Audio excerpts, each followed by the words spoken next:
Good afternoon, third year, how are you? Bueno, acá estoy realizando el tutorial, la primera parte del tutorial que corresponde a la explicación del contenido Present Simple Tense, que es el tiempo verbal presente simple, ¿sí? Bueno, yo en el cuadro que les envié en el documento, ahí explica cuándo usamos nosotros este tiempo verbal. The present simple tense we use when to talk about habits and daily routines or actions we do regularly.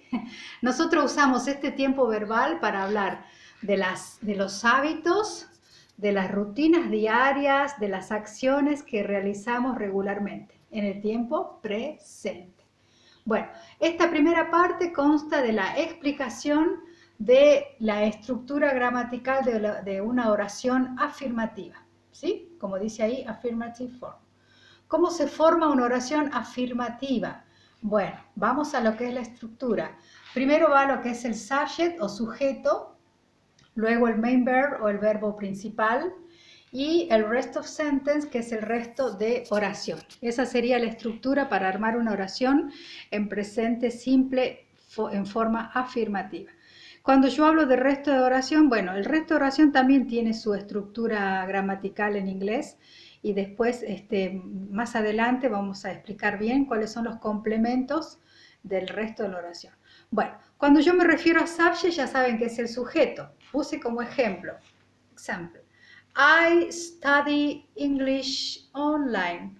I, que vendría a ser el sujeto, yo.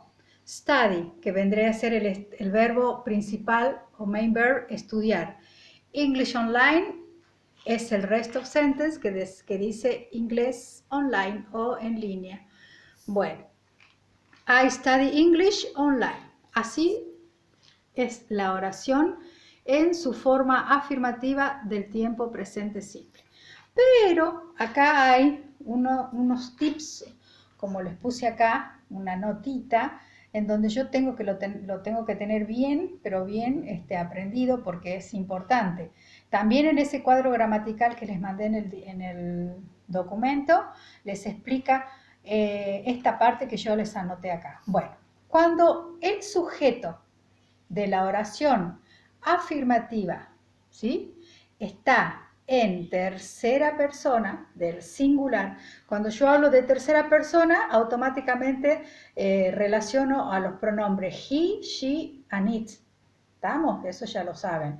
Cuando el sujeto está en tercera persona del singular, acá el verbo principal, es decir, el main verb, va a llevar una S o ES o IES al final.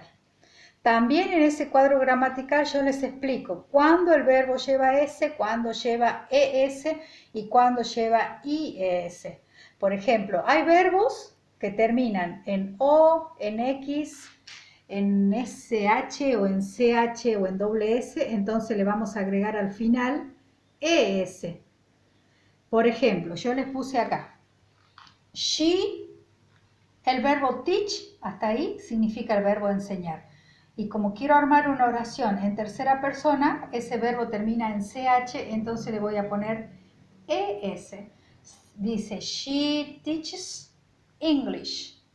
Ella enseña inglés.